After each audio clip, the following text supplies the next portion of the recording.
Il sera donc candidat à la prochaine élection présidentielle. Un choix attendu, espéré, parfois redouté, mais aujourd'hui compris et salué par une large frange de la population ivoirienne.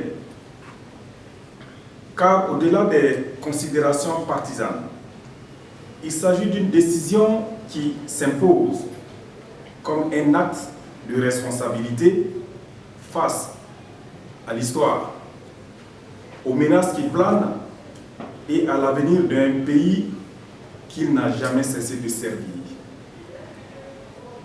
Ce n'est pas un homme en quête de revanche qui se présente, c'est un homme d'État. Meurtrière dans l'opposition, banni, caricaturé, combattu sans relâche, il aurait pu se détourner du combat. Mais c'est justement dans la douleur qu'Alassane Ouattara a forgé sa force. Il aurait pu céder à l'amertume. Il a choisi la République. Oui, la République. Il aurait pu répondre par le ressentiment. Il a répondu par l'action. Il aurait pu se replier sur lui-même. Il a préféré ouvrir les bras à la nation. La Côte d'Ivoire de 2025 n'est pas un havre de paix par hasard. Elle est stable parce qu'un homme a fait de la sécurité une priorité. Dans un contexte sous-régional marqué par l'instabilité, avec les menaces terroristes persistantes, les velléités putschistes aux frontières, les tentatives de déstabilisation orchestrées depuis des capitales voisines, la Côte d'Ivoire est restée debout, vigilante, résiliente. Ce n'est pas un miracle.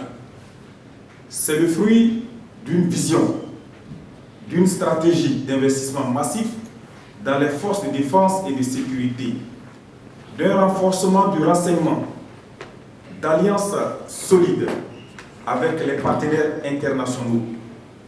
Aujourd'hui, notre pays n'est plus seulement en sécurité, il est devenu un pôle régional de stabilité. Cela, nous le devons au leadership ferme mais apaisant d'un président devenu commandant en chef dans tous les sens du terme. Nos amis anglo-saxons disent plutôt le commandant in chief. Si l'économie ivoirienne a triplé en 15 ans sous le magistère du président Alassane Ouattara, si les routes, les écoles, les hôpitaux et les ponts ont émergé de toutes parts, c'est parce que la vision d'un homme a su fédérer l'énergie nationale. Mais plus encore que le béton et les chiffres, c'est l'idée de la nation. Mais plus encore, excusez-moi, que le béton et les chiffres, c'est l'idée de la nation que le président Alassane Ouattara incarne. Une nation qui ne se construit pas dans la haine, dans les clivages ethniques ou générationnels, mais dans la reconnaissance de la valeur de chaque citoyen.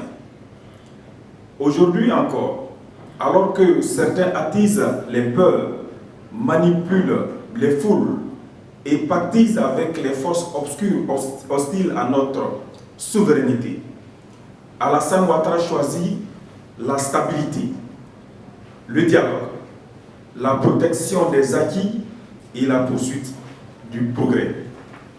Cette candidature n'est pas une routine, ce n'est pas un retour en arrière, c'est une avancée en conscience.